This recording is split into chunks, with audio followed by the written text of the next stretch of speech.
delay. And I'll point that out, I guess, here so that we'll hear it loop around.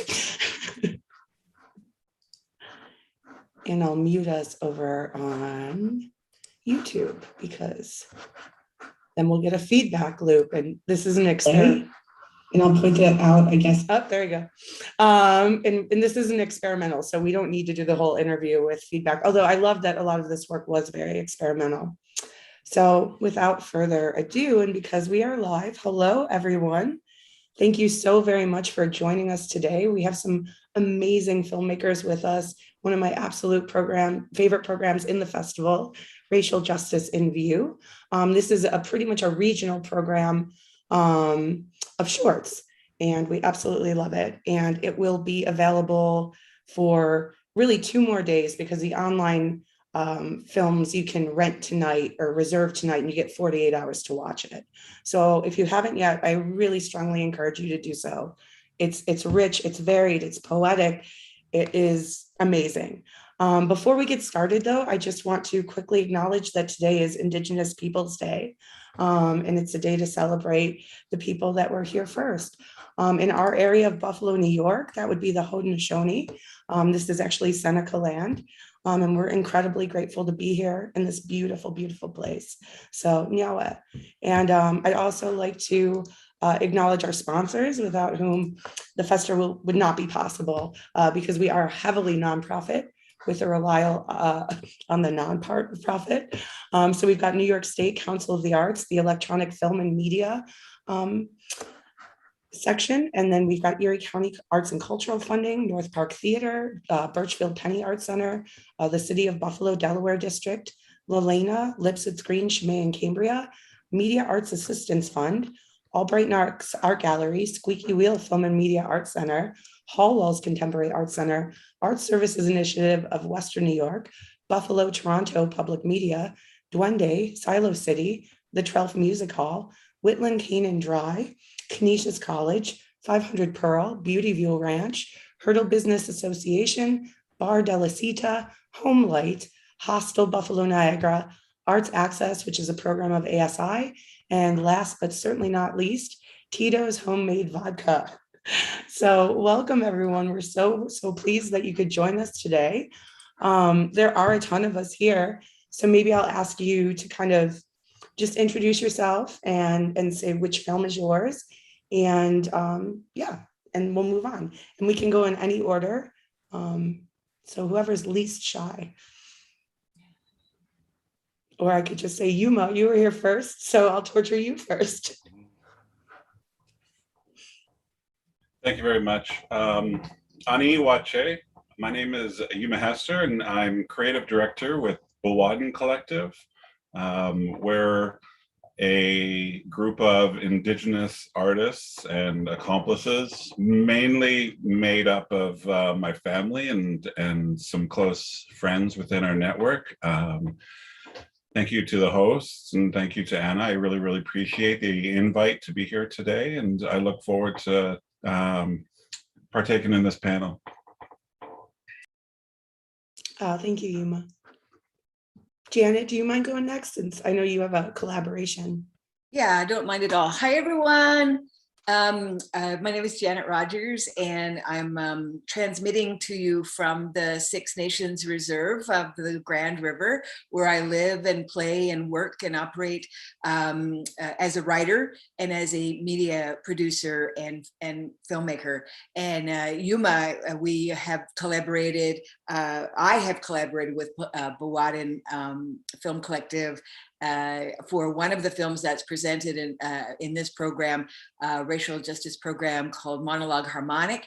And I also have an independent shorter piece in this program titled Ego of a Nation. And so I just really want to say thank you, Nyawagoa, and thank you for, using the language, Anna. Good for you. And of course, we don't recognize on this Columbus Day, Indigenous Peoples Day, we don't recognize that white man border. So, if it was up to me and times were different, I'd be down there with y'all, because the programming is really, really interesting. So thank you, Nyawagoa. Thank you for including your films. Oh, you know what, Jen, I wish you were here, and I hope that you do come soon. Thank you so much. Tammy, do you mind introducing yourself? We have our amazing board member and secretary of our board, Tammy Mcgovern here. Yeah, my name's Tammy Mcgovern. And yeah, this is my second year. Is it my second year as board? I think, but yeah, but in any case, I really enjoyed the films. I'm excited to get to hear all of you talk more about these amazing productions. Just some really important work and some really touching work. So I'm so grateful for all of your beautiful input this year. Oh, thank you, Tammy. I'm going in the order of my Hollywood squares. So John, do you mind introducing yourself and your film, please? Hi, my name is John Fiege. Good to meet you all. Happy Indigenous Peoples Day. I am relatively new to Buffalo. I've been here 2 years, but it feels like I'm new because of COVID. But I was in Austin for most of my career. So my film is called Shoulders Deep, and I shot it in Houston. It's a short film that is related to a larger feature documentary project that I've been working on for many years that we will hopefully premiere in the next year or so. So great to be with y'all. Thanks so much for having me. Thank you, John. We're excited to see the feature length, so keep us in mind. Xavier, do you mind going next? Thank you. Hi, everybody. I'm Xavier Cousins. Thank you for having me and including me in this program. My short film is called Hustle. It's a short documentary, and it's sort of day in the life, or sort of inside the life of a man named Anthony Johnson, who is on a prison work release in New York City. So it's sort of following him in his day to day. Yeah, I'm just happy to be here. So. Thank you so much. We're so grateful to have your film and you. Yogi, who's also a many talented artist and made the beautiful paintings, right? In the film, the imagery is incredible. It blew me away. Welcome, Yogi. Thank you, Anna. Well, my name is Yogi Dada. Yogi is my nickname from childhood, and Dada derives from Dadaism, the philosophy that art is whatever you believe it is. So I believe in the freedom of art and expression. So I'm honored and blessed to be in this festival and share this space with so many amazing humans, creatives. I applaud you all for doing what you were created to do. My film is called Graphica. I didn't start out to make a film, but that's what it emerged into.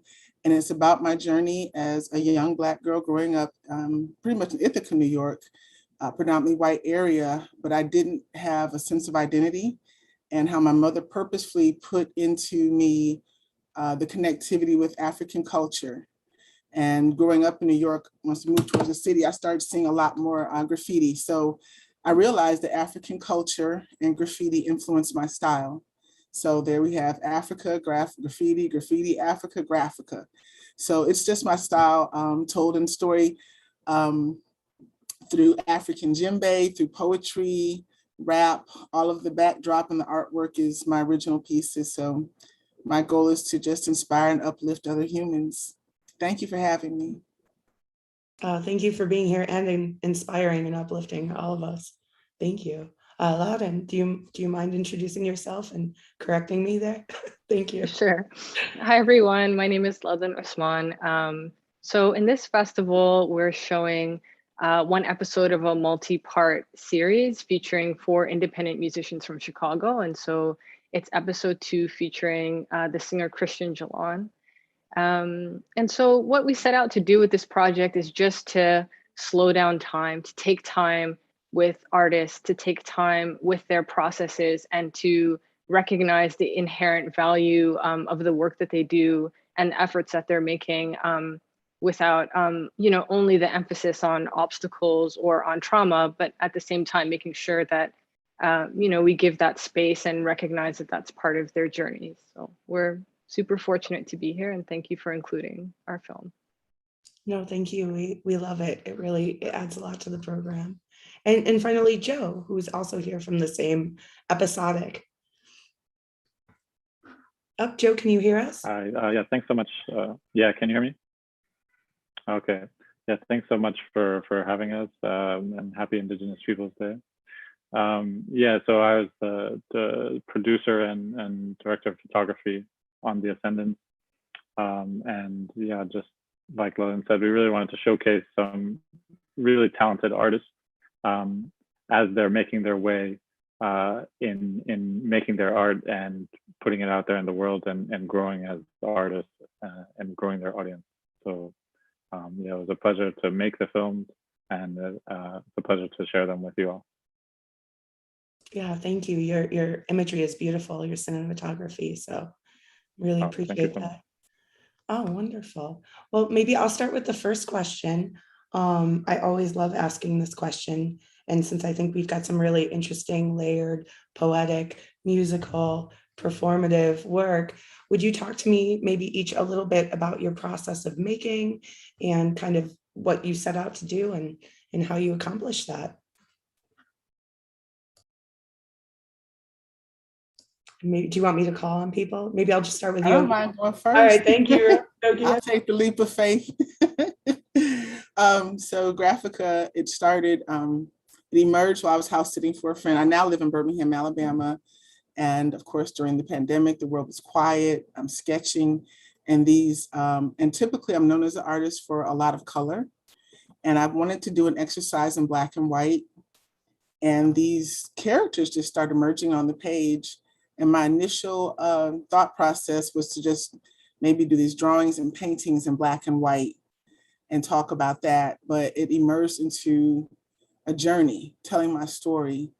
And so it's almost like I would liken it to like the Wizard of Oz, in the sense of you have these strange characters and they're telling you their stories on your journey to this place called Graphica, which in my heart is that final place as an artist, as a creative, when you really fully embrace what it is you do naturally has divine value. And that was not always the case, you know, coming up through school. Just the whole journey as being an artist is very often, there's very little in the world that tells you, hey, what you do has value. You have to find other creatives. So the process was, I just read each character as I worked in pen, acrylic on canvas. And I love using Latin American names, African names to name my different characters. Some of the characters have a poem written to coincide and tell their story. Others, I used rap. A lot of this was shot in 2 days and it was impromptu. So even though I had an outline, I had other artists involved. I love the idea of collaboration that brings so much power. So a lot of what you would see in the film is, you know, spontaneous. I had choreography or a dancer, just Mr. Jamal Barnes, but it was just impromptu, the African drumming impromptu. So there was a power and an energy that was just even in the room, in the stage as we created. And I'm gonna keep going. I enjoyed it. Thank you. Amazing, please do. I love it. Anyone next? What about you, John?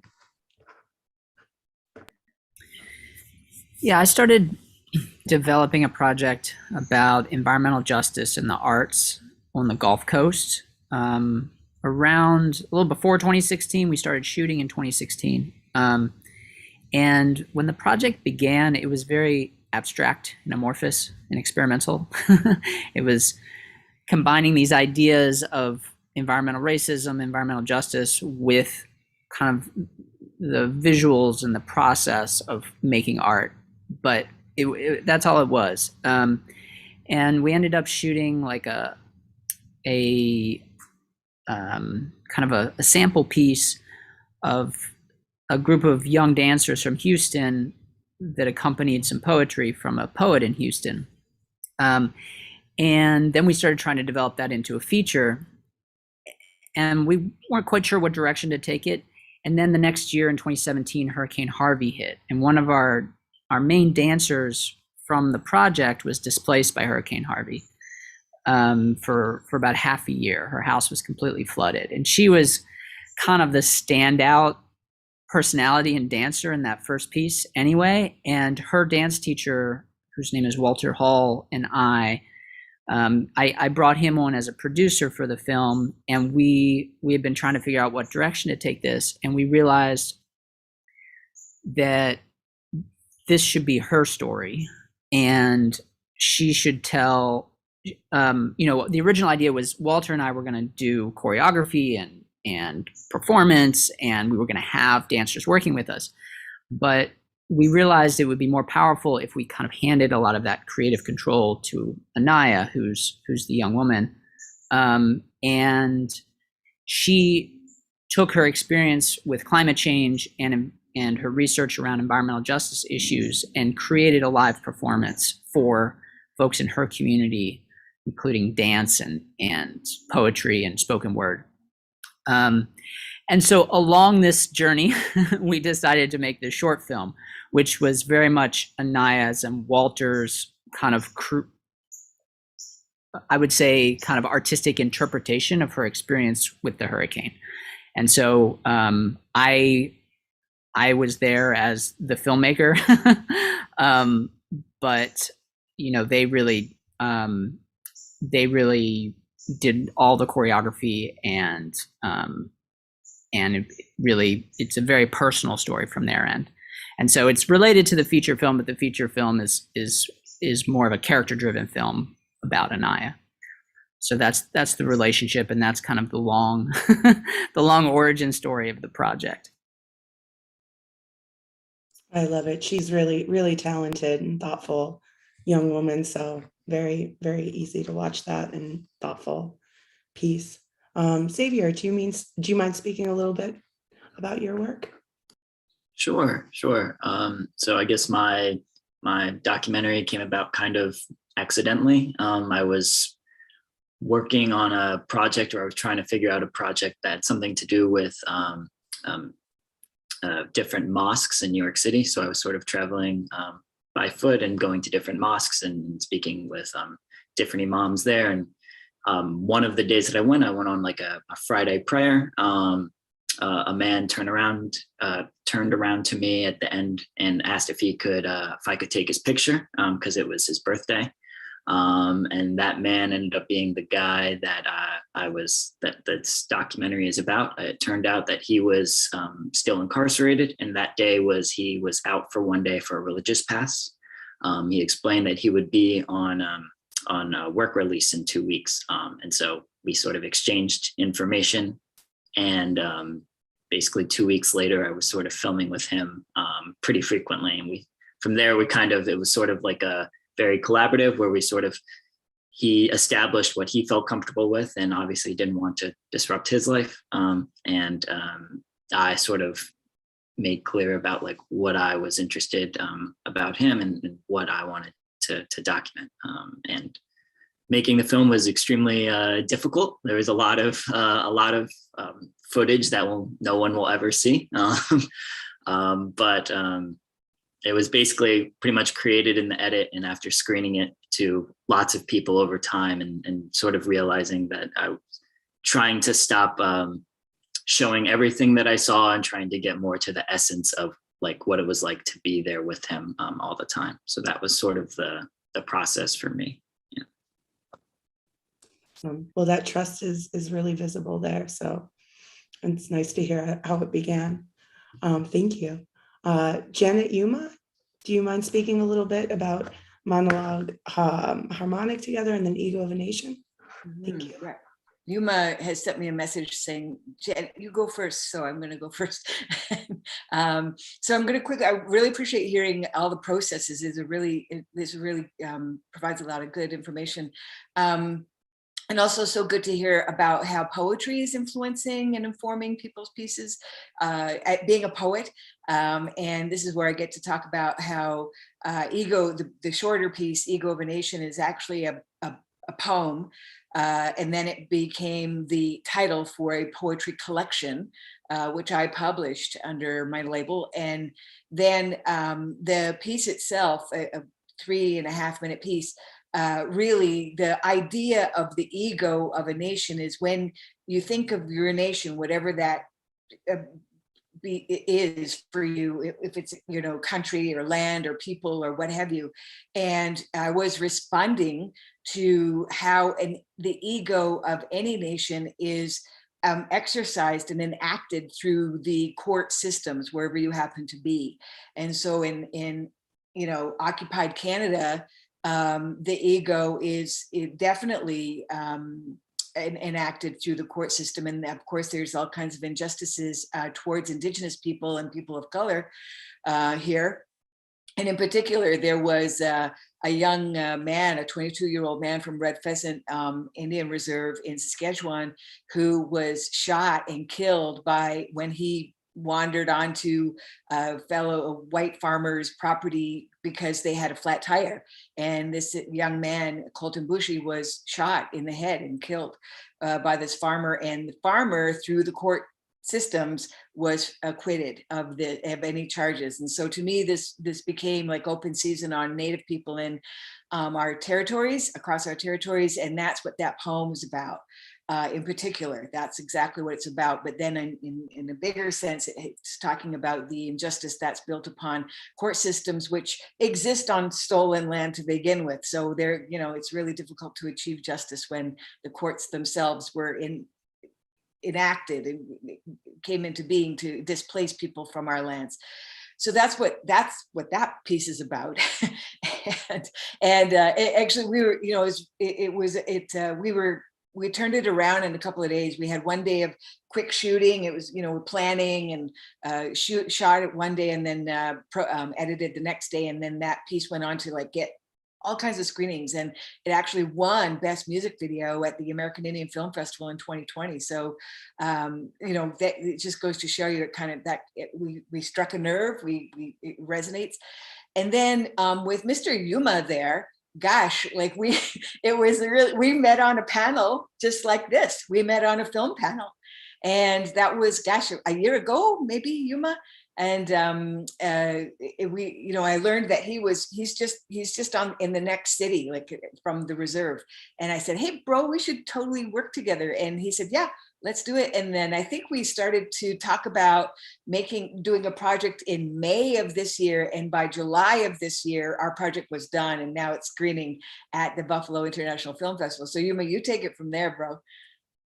It's whirlwind. Yeah, absolutely. I'm just going to kind of pick up the ball, but go back a little bit. So yeah, as Janet was mentioning, we were kind of like on a panel very much like this, and probably like, you know, Hollywood Squares right next to each other on that one too. But the way I tell that story is a little bit different, because there was like a ton of people who were just like goo goo gaga over Janet Marie Rogers, because she's a prolific poet, very well known within the Indigenous community here in Canada. And they were just like asking her all the questions and just like, you know, really giving her a ton of attention. Not that I was jealous or anything like that, but you know, I was starstruck myself too. So before the call ended, basically, she's like, hey, Yuma, we should work together. And I'm like, yeah, absolutely. We hung up the call and I called my brother and I'm like, yeah, so I think we're working with Janet Marie Rogers now. And he's like, great. Anyway, to that end, she, yeah, I think we started kind of working together on the one piece. She showed me the recording basically that she had made, and we just saw eye to eye, like right from the get-go, about sort of, you know, there's a parallelism in the piece, there's a symmetry in the piece, and essentially my process personally, you know, is very much rooted in a lot of the influence that I had probably in the 90s, when, you know, much music and MTV culture was like rampant, when it really had an impact on culture, and music videos specifically. You know, that you could tell a story, and some of like the best directors that are out now, Spike Jonze and Michel Gondry and David Fincher, that's how they started. They started making Michael Jackson videos and Madonna videos, you know? So my brother and my older brother and I kind of just jumped on that, like, you know, and I think that was how we approach things, or how I approach things, I should say.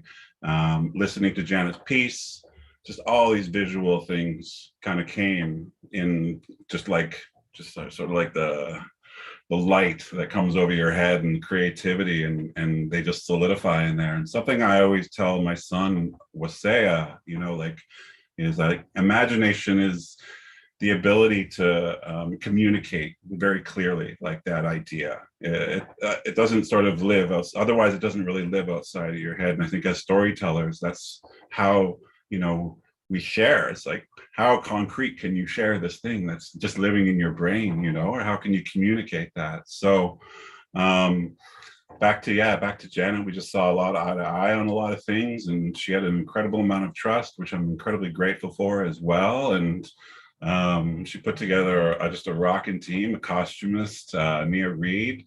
We had another gentleman from he's from the North Shore, but his name is Wes Day. He was involved as well. Yeah. Thank you. Yeah, Serpent River.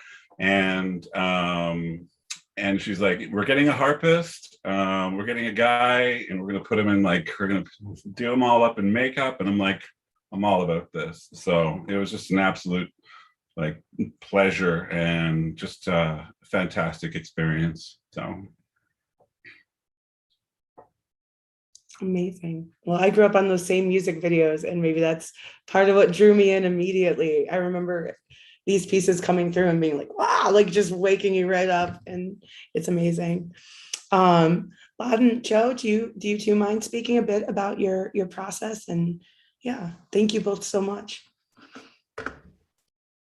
Sure. So I can say a little bit about the process and the poetry, and I'm sure Joe has some specifics having to do with the images. Is just even in revisiting the footage and writing the script, it was really important to me to just have different dynamic portraits that allowed that vulnerability in space, that there are moments of breath, moments of silence. And I think one of the places where I took the most care and had to educate myself the most was in the transitions, and sort of weaving together impressions so that the audience could come away with just like an image or something that felt very present and very sensual, so that we come away with an idea of the artist. It is really important, specifically because these are all young Black women, that it's not just about the work that they do and their talent.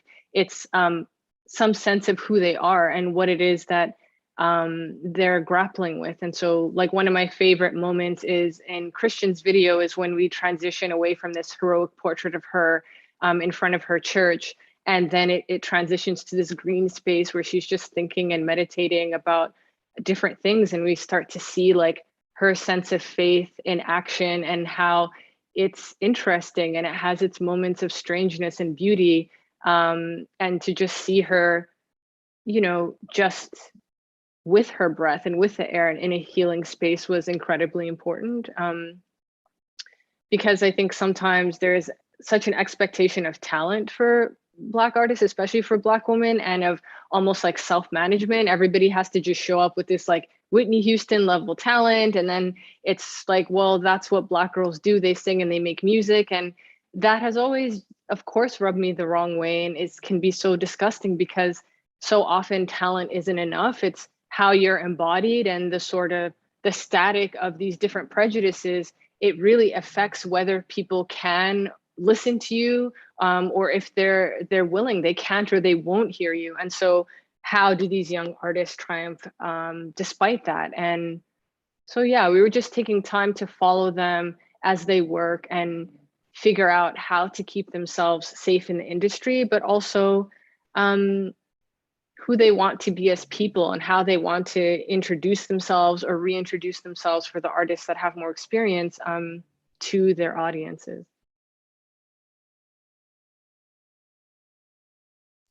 Awesome, thank you. Joe, do you have some thoughts on the visual end of things? Yeah, so thanks, because that really,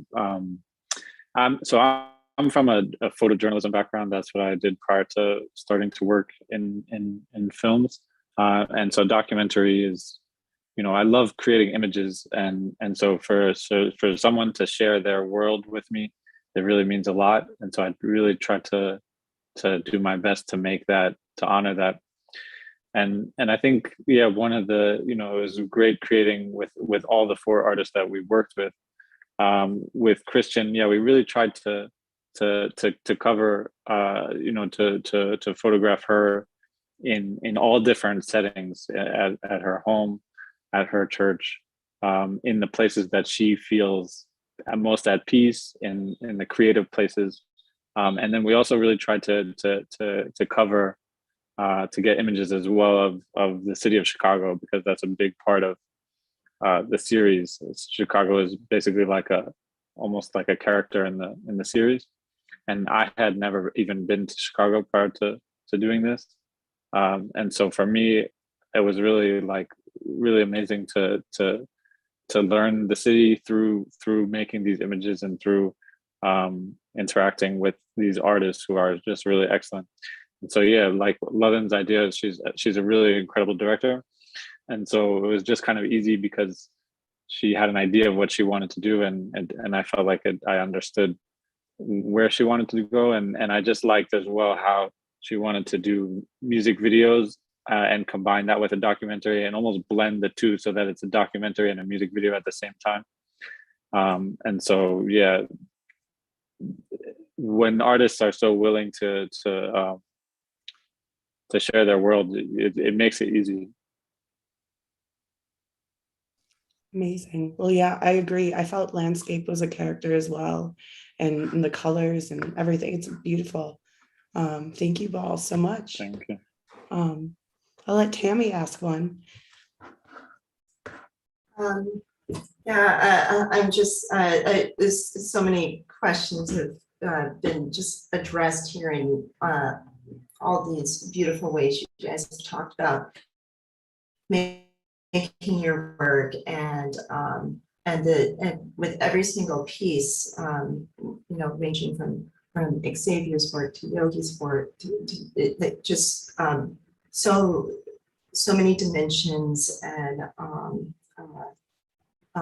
ways that you're presenting these characters, whether it's a subject that you're finding or using yourself as a subject, But I also appreciate what Joe just said about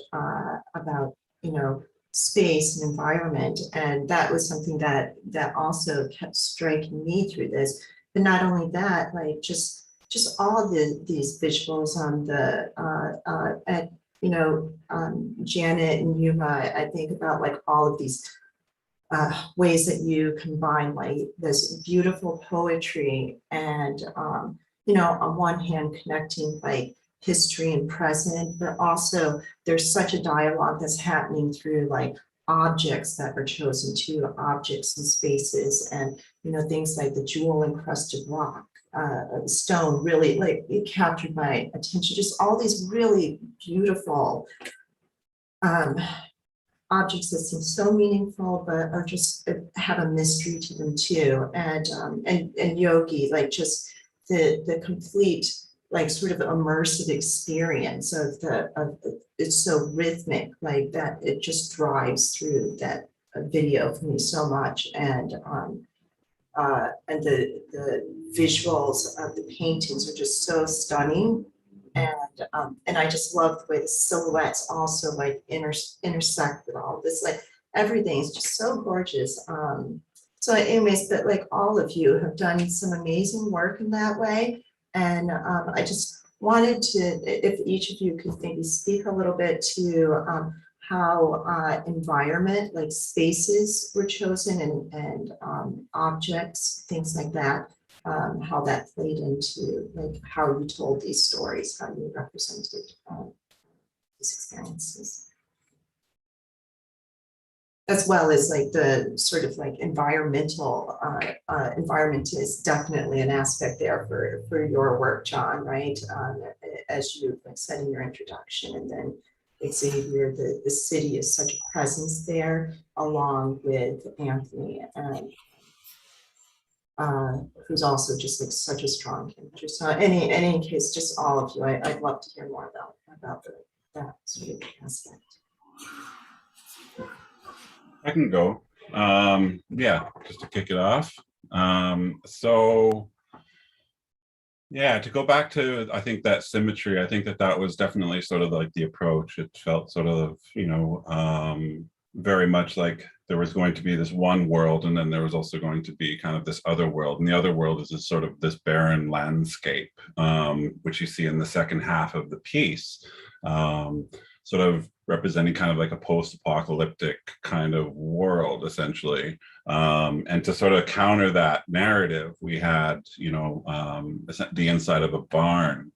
And I want to let Janet talk a little bit more about sort of like the barn analogy, but from my perspective, I sort of see being in that space. We went on just like a really quick location scout, and sort of being in that space, looking at that barn, to me, it represents sort of like a cavity, like a chest cavity, and you see like the wood comes down almost like ribs, essentially, and that cavity to me sort of is like a vessel, or like a transportation kind of device. And I think that for me, that's what the imagery, how the imagery resonated. But I'll let Janet add to that as well.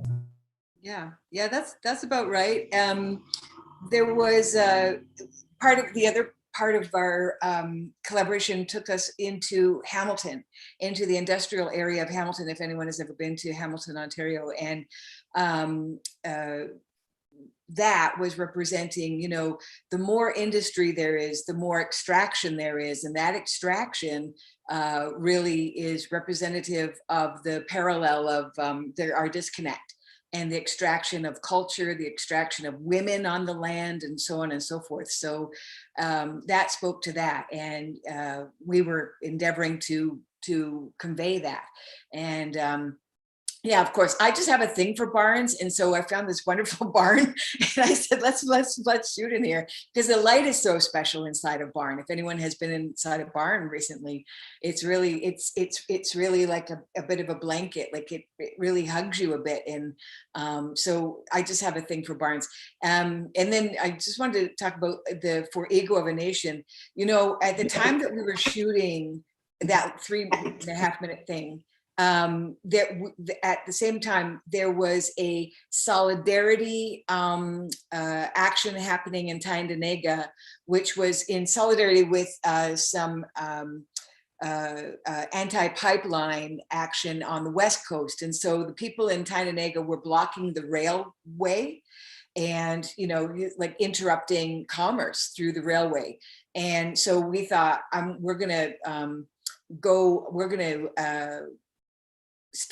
film on the railroad, because we want to, that we're going to put our bodies in the same place that this action is. And then also we took ourselves out to the rural farm areas, exactly where that young gentleman, Colton Bushy, was shot. So we put our bodies in that area as well. So yeah, environment had a huge part to play in our storytelling, that's for sure. Thank you.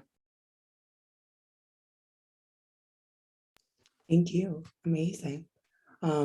Any Yogi? I'd like to go next. Oh my goodness, the feedback has been so amazing. But Tammy, there was a word you used, environment, and that was such a key component as I developed telling my story of Graphica. And even when you see the film, like the tagline is spiritual connectivity and environmental influence.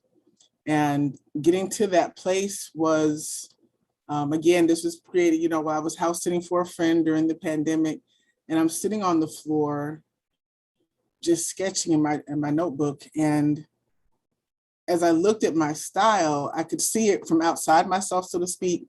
And I said, I don't care what I do, my artwork has this certain look to it.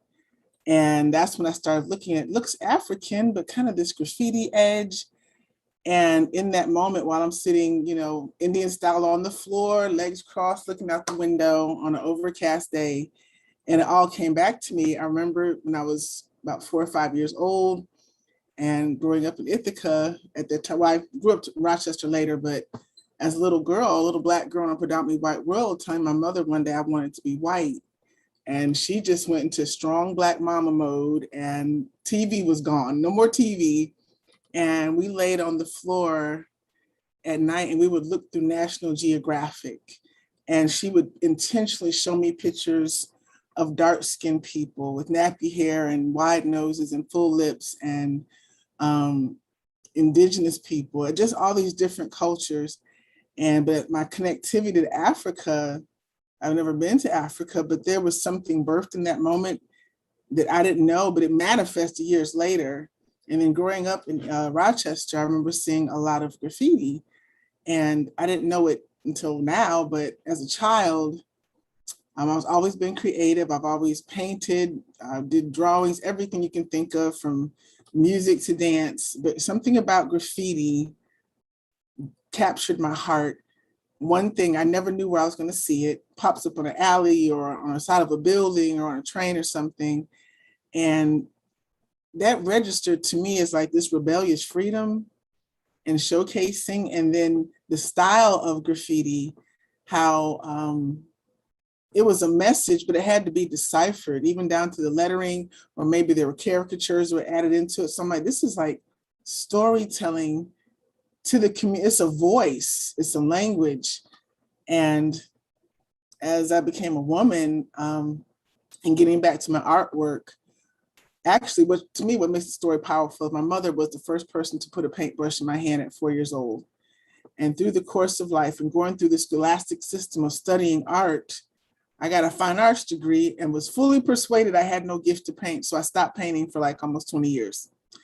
And her prayer before she left this earth in 2009 was that I would go back to my art, leave my job as an optician and go back to my artwork.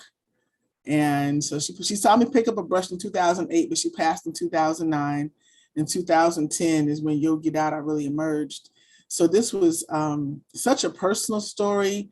It's the roundness of the spiritual connectivity, but also the environmental influence, not just the world around me, but what my family gave me in pouring into me as an artist. So I have pictures of my mother in Graphica. I have pictures of me as a little girl in Graphica. I have pictures of African influence, graffiti. So it's really my story as an artist, but I believe it can be adapted to any artist. Because I've met so many people who've gone through scholastic system and they felt like I didn't fit in the box, or I didn't register the way the art world thought I should. So I gave up, or I felt rejected. And this is about recapturing what was lost and giving it everything.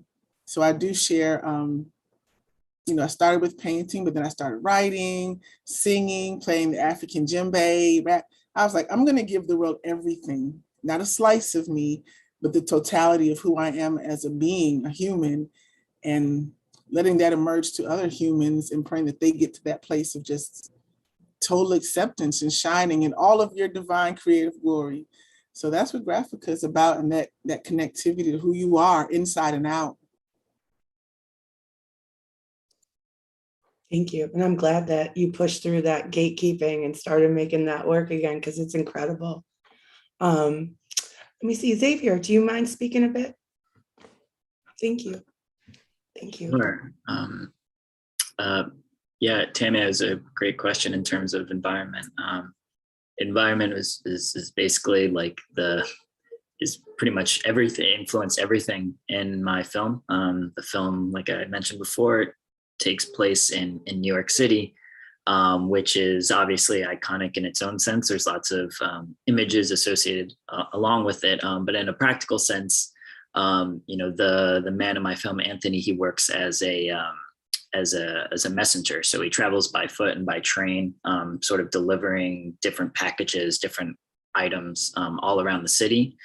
So while filming, you kind of get this, he starts his day out on 110th Street in Harlem. That's sort of where his correctional facility is located. And he travels pretty much all throughout, mostly Manhattan, but sometimes in Brooklyn, sort of going all around. And in a practical sense, like just filming that, there's not really an opportunity to sort of intentionally create a lot of images. You're sort of just creating whatever he's experiencing, I guess. He doesn't really have, he's on a very tight schedule. He has, work responsibilities where he has to deliver packages within a certain amount of time, deliver a certain number of packages. And so you're basically sort of, you're controlled by what his life is controlled by what his environment is controlled by. And, if he misses a train, that's a big deal. So you can't, there's no time to set up a shot or, ask him a lot of questions about what's going on or how he's feeling. It's really just sort of about following him around and really just trying to steal a moment here or there. And on a practical sense, in like a sort of like emotional sense for the film, I felt it was very eye-opening in the sense that, New York obviously has millions of people. Anthony, he is a very bombastic, very charismatic, very, people are drawn to him for various reasons. Maybe somebody wants to fight him, maybe somebody wants to hug him, and but despite this and despite his job where he's interacting with all these people, delivering all these packages, it felt like he was very invisible on the streets and traveling around. And it was sort of very eye-opening in the sense that like, how isolating even the most, what you would think as the most social job in New York would be. And, for a person who's, he spends basically his entire day, just trying to work, just trying to deliver a package, just trying to stay out of trouble, get his job done and enjoy a little bit of freedom outside of his correctional facility. You can really see that he, at least in the way he described it to me, there was a lot of loneliness, which is, I feel like is common for a lot of people who spend time in New York City, in my experience. So it was, I could feel that in him and it transferred to me. So, I felt like a very strong connection and relationship while making the film, like while shooting it and while editing it. You can watch back and see it in your camera work, and you can see it in him, and you can see it while you're editing. Which is probably why it took so long to finish. So, yeah. Well worth it, all the effort. It's wonderful. Let me see here. Wadden, Joe, do you mind please speaking a bit about Tammy's question on location and kind of touched on it a little bit when you were speaking about Chicago earlier. I can start. So I had part of the way that I got to know these artists is when I lived in Chicago for some time. A lot of them, we had briefly collaborated together, or I saw them doing performances, in one or two cases, maybe some of their earliest shows. And so when I think about Chicago, it's a place where there's so much beauty and magic and collaboration available, but that it's also a very violent city, and not the violence that is discussed without any context.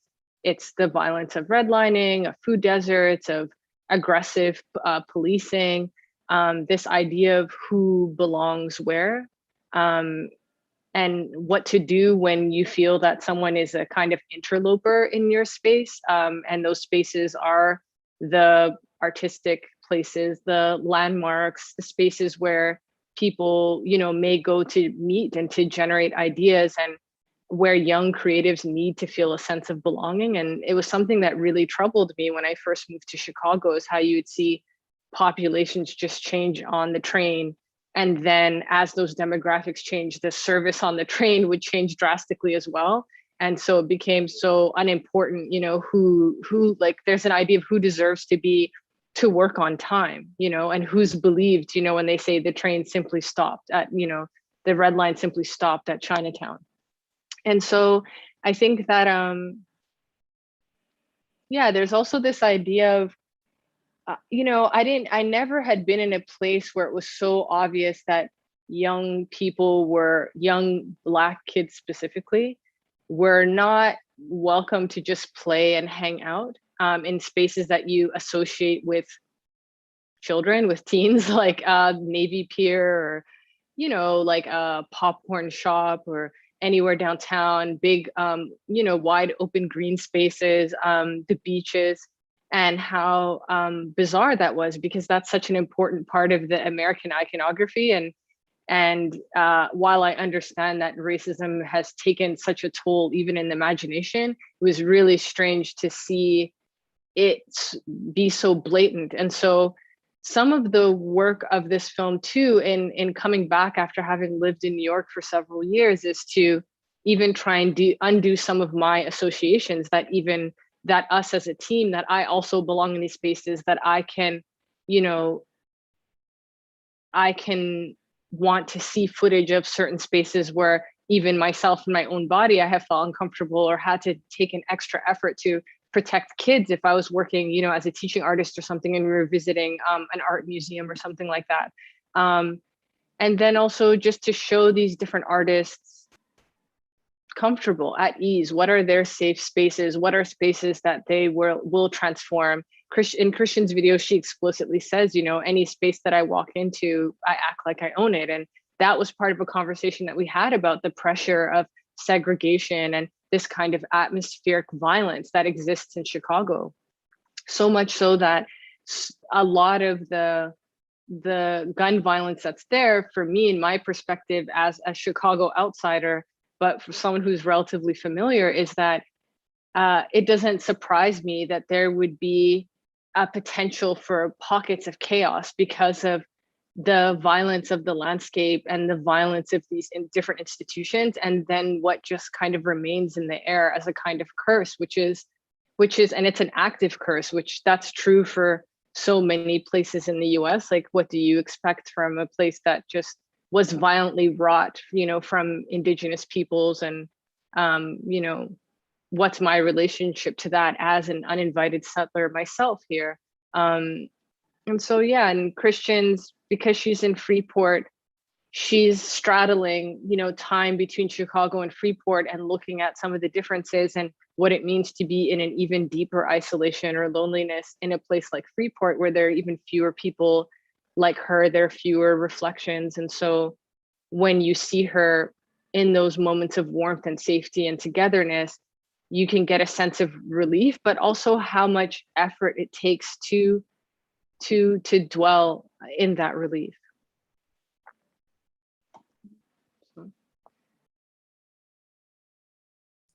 That was really beautiful. Thank you. John, did you want to say anything to this? Yeah, I know we're almost out of time here, so I'll be quick. One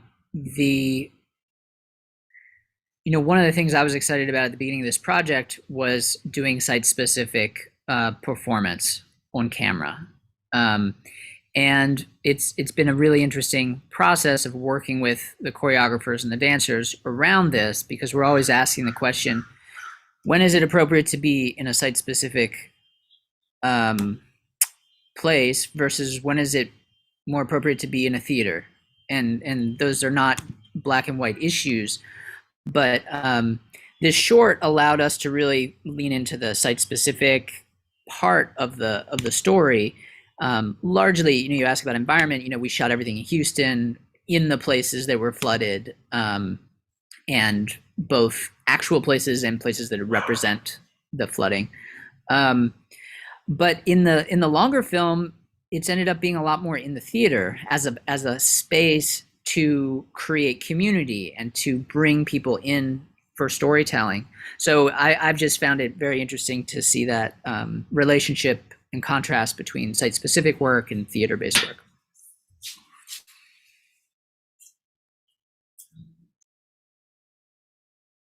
Awesome. Thank you so much, John. I like that exchange between this interior and exterior, and connecting to the landscape versus connecting with each other through storytelling, which is something that we're all doing here, or that you're all doing here.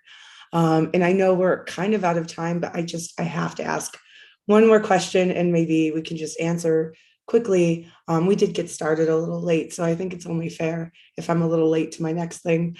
Can you please just go around and tell the audience here what you're kind of hoping that they'll take away from your work, from these stories and these ways of telling your stories? Thank you. Whoever wants to go.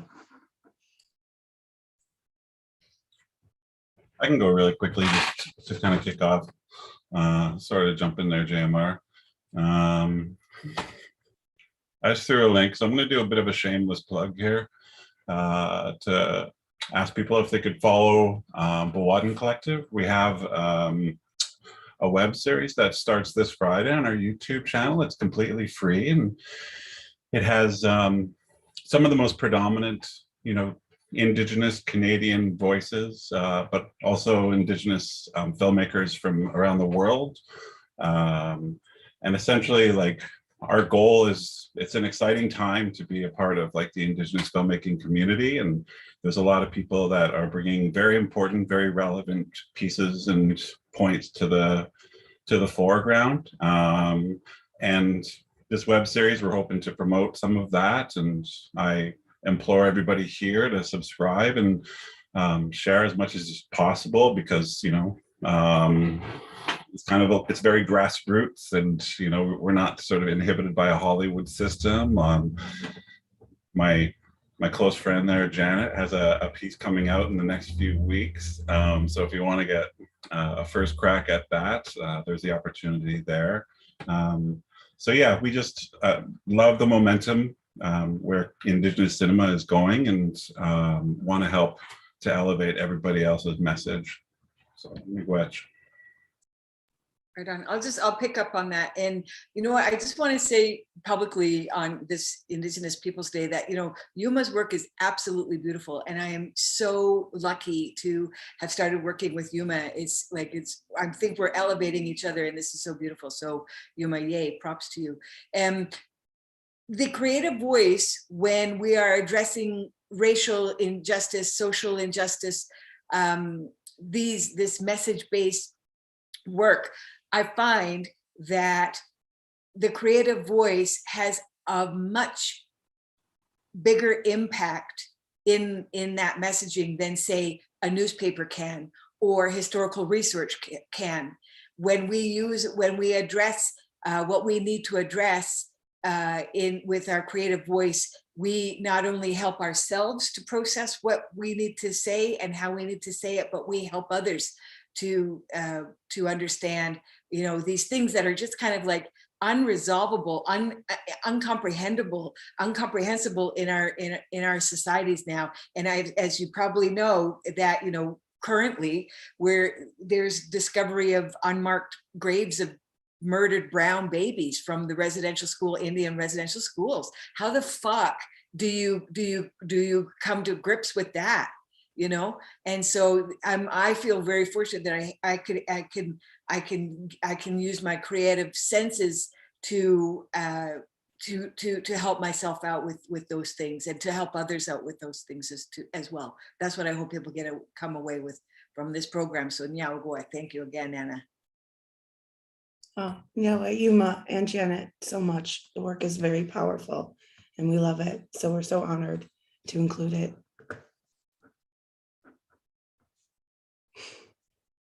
Hollywood Squares, who's next? I'll go next. Yogi. My desire in creating this film is that it'd be twofold, that the audience in general would take away the power of my vertical spiritual connectivity and how that overrode my horizontal experiences. And as artists in particular, whoever you are in whatever vein you work in and create, and whatever your medium, that the artists would be encouraged and know they're not alone, and everyone has a story, but you continue to do what you were created to do. I liken it to being a fish. If you have scales and fins and you can swim underwater, then certainly you were created for the ocean, and for the audience in general, for those who may not be creatives or just kind of looking at the movie from the outside in, seeing the value of our stories. Whatever has been created in front of you has a story and has value and it has roundness and it has pain and it has overcoming and it has joy and tears. And so there's a story behind everything that you see that's created, whether it's film, you know, clothing, painting. So just telling the story of inspiration, overcoming, and continuing to do exactly what you were created to do with fervor and passion. Thank you, Yogi. I love that. I love fish too. John, what about you? What are you hoping people take away from your beautiful film? I make a lot of films about the impacts of environmental issues on various people and various communities around the country, particularly historically in the South, where I've been.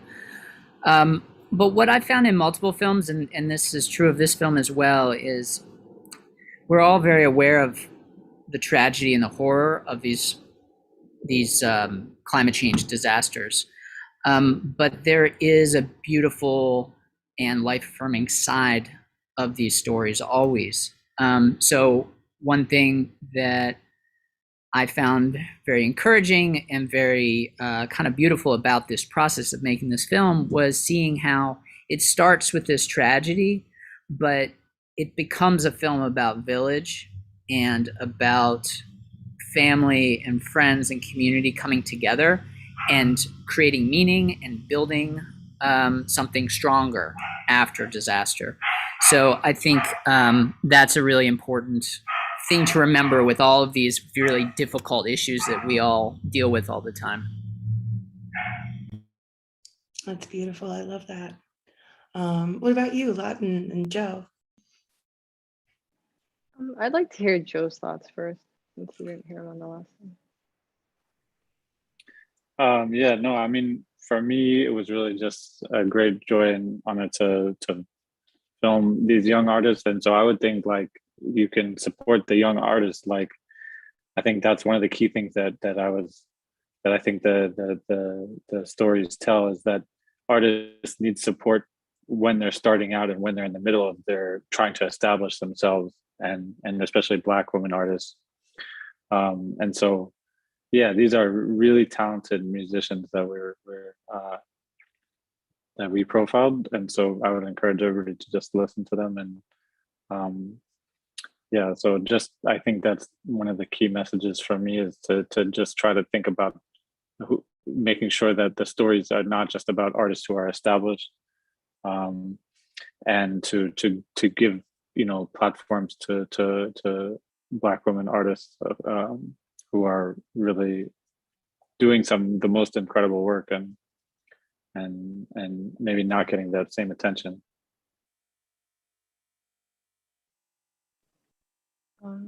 Thank you, Joe.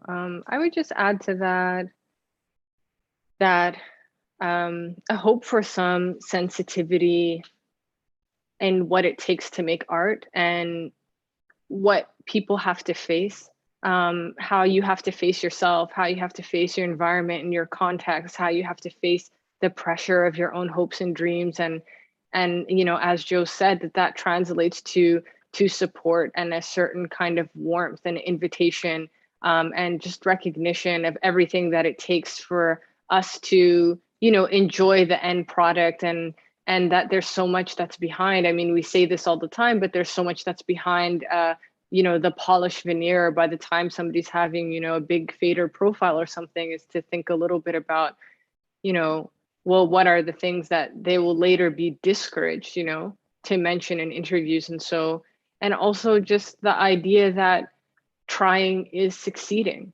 that every day that you're out here trying to do something, that you're trying to make something happen, that is a definition of being successful, that is a definition of establishing yourself, and is worthy of recognition and is worthy of celebration.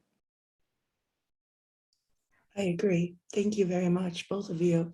And last but certainly not least, Xavier, do you mind speaking a bit about what you're hoping people take away from your thoughtful, poetic day in the life? Sure. Yeah, I guess in the very least, I hope my film can encourage others to be as curious and inquisitive about the strangers that they meet in passing, as they are about the close friends in their life. Just because they're strangers doesn't mean they're not as they don't have as much complex history or feelings or emotions as you. So I hope, particularly people that you meet who've been incarcerated or part of the incarceration process, there's a lot to learn. They're not just the surface that you see. So I hope people can be just a little bit more curious about the people that they meet. So. I agree. It's very hard coming back from that life, especially in this society. But prisoners are people too, and a lot of people don't belong in prison, maybe no one even, but that's another panel for another day. Thank you all so much. This was wonderful. I wish we could have spent longer, and I hope that we have the pleasure again soon. Again, Racial Justice in View, all of these works, you can rent them up until 11:59 p.m. tonight, and watch them up until 48 hours after that. They're incredible works. I highly, highly, highly, highly recommend that you take up the opportunity to watch them. And to all of you, thank you. Keep making amazing work. Keep being beautiful, inspirational, kind-hearted, intelligent storytellers. And please continue to send us your work in the future. Thank you all so very much. And happy Indigenous peoples, y'all.